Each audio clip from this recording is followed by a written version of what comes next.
Монгол банк үзүүлж байна. Санхүүгийн хэрэглэгчийг хамгаалах аян.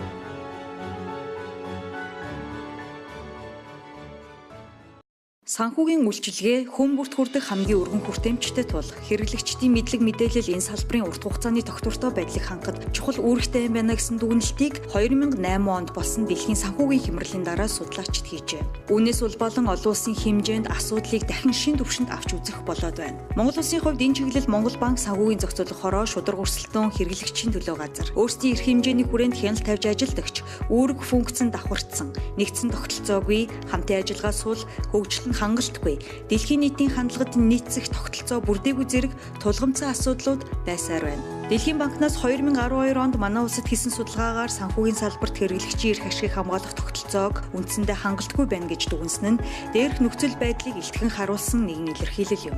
Түүнээс хойш 2016 оны 3 дугаар сард Монгол банк Азийн хөгжлийн банкны хооронд Монгол улсын санхүүгийн тогтвортой байдлыг дэмжих, санхүү эрхлэгчийг хамгаалахад ажиллах тухай харилцан ойлголцлын санамж бичгийг байгуулж төсөл хэрэгжүүлэгчээр Монгол банк голлох үүрэгтэй ажиллаж эхэлсэн юм. Энэ хугацаанд Азийн хөгжлийн банктай хамтран 2017 онд үндэсний болон олон улсын хэмжээний уулзалт семинарыг зохион байгуулсны үр дүнд Азийн хөгжлийн банкнаас Монгол улсын санхүүгийн салбарт хэрэглэгчийн эрх ашигыг хамгаалах хууль эрх зүйн зохицуулалтын өнөөгийн тогтолцоо ба түүнийг шинжлэх талаарх зөвлөмжийг өглөө. Үүний дагуу Монгол банкны ерөнхийлөгчийн санаачлагаар иргэд олон нийтэд чиглэсэн санхүүгийн эрхлэгчийг хамгаалах 5 сарын аяныг улс орон даяар хэрэгжүүлж амжилттай зохион байгууллаа.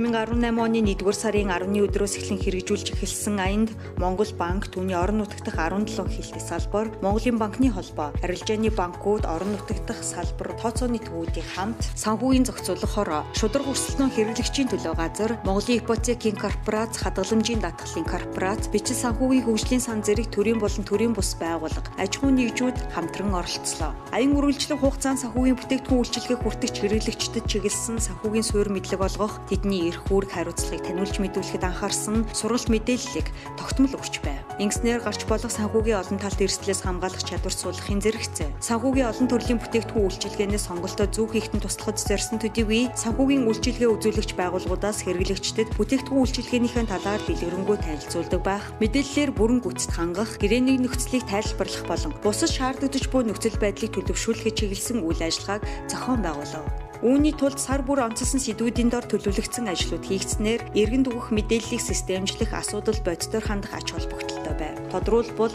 санхүүгийн үйлчилгээ үзүүлэгч байгууллагын санхүүгийн бүтээгдэхүүн үйлчилгээний талаарх мэдээлэл өгөх аргачлал, санхүүгийн хэрэглэгчийн хувийн мэдээлэл, нууцлалын аюулгүй байдал, түүний хамгаалалт, санхүүгийн хэрэглэгчийн гомдлыг шийдвэрлэх, төлбөрийн карт, түүний зохистой хэрэглээ аюулгүй байдал, орон сууцны ипотекийн зээлийн мэдээллийн сангийн тухай ойлголтыг тус өгч ажиллалаа. Аяны хэрэгжих нийт хугацаанд төвийн болон орон нутгийн хэвлэл мэдээллийн хэрэгслээр 250 шахам удаагийн мэдээлэл ярилцлагыг хүргэж 5-6 төрлийн 26 мянган хэвлэмэл мэдээлэл түгээсэн бол олон нийтийн сүлжээнд мэдээлсэн мэдээлэл сая 500 мянган хүнд хүрчээ. Мөн сарын сэдв бүрт зориулсан нийт 115 удаагийн сургалт уулзалтыг зохион байгуулсан нь 150 шахам мянган иргэнд хүрч санхүүгийн үйлчилгээ үзүүлэгч байгууллагууд зөвхөн Улаанбаатар хотын хэмжээнд гэхэд л 650 мянга гаруй харилцагчийн гомдол санал хүсэлтэд хариу өгч ажиллалаа. Мөн энэ хугацаанд зээлийн мэдээллийн санд нэг удаагийн чанаргүй зээлийн ангилал бүртгэгдсэн иргэнд санхүүгийн үйлчилгээний хүртээмжийг нэмэгдүүлэх зорилгоор нэг удаагийн боломж олгох Монгол банкны ерөнхийлөгчийн тушаал гарч 41 мянган иргэний мэдээллийг хэвийн ангилалд шилжүүлсэн юм.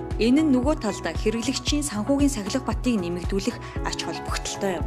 Монгол улс анх удаа олон улсын хэрэглэгчийн эрхийг хамгаалах өдрийг өргөн хүрээнд тэмдэглэн өрнүүлсэн нь тус аяны хүрээнд хийгдсэн бас нэгэн томоохон ажил байв. Энэ үеэр захим орчин дох санхүүгийн хэрэглэгчийг хамгаалахын сэдвт нээлттэй халдварны өдөрлөгийг орон даяар зохион байгууллаа. Мөн хаан банкнаас санаачлан захим банкны аюулгүй байдал төлбөрийн эрсдэл олон улсын анх дугаар форумыг амжилттай зохион байгуулж эндээс захим банкны эрсдэл санхүүгийн хэрэглэгчдийн боловсролын хөтөлбөрийг улс орон даяар санаачлан эхлүүлэх болсноо зарлан нийт банкудад энэхүү санаачлагтай нэгтгэхийг уриалсан юм. Үүгээр зогсохгүй нийт арилжааны банкуд банкны салбарт хэрэглэгчийг хамгаалах нэгдсэн стандартыг санаачлан боловсруулж үйл ажиллагаанд дагаж мөрдөхөөр боллоо. Түүнчлэн аяны хэрэгжилтийн явцад Монгол улс хэрэглэгчийн эрхийг хамгаалах хууль эрх зүйн орчныг бүрдүүлэх шаардлагыг харснаар шинээр хуулийн төсөл боловсруулахаар ажлын хэсэг байгуулан ажиллаж байна. Иймээс Монгол банкнаас санаачлан өргөнүүлсэн санхүүгийн хэрэглэгчийн эрхийг хамгаалах аян бодит үр дүнгээ үзүүлж санхүүгийн салбарын хөгжлийн цаашдын замын зураглалыг тодорхойлоход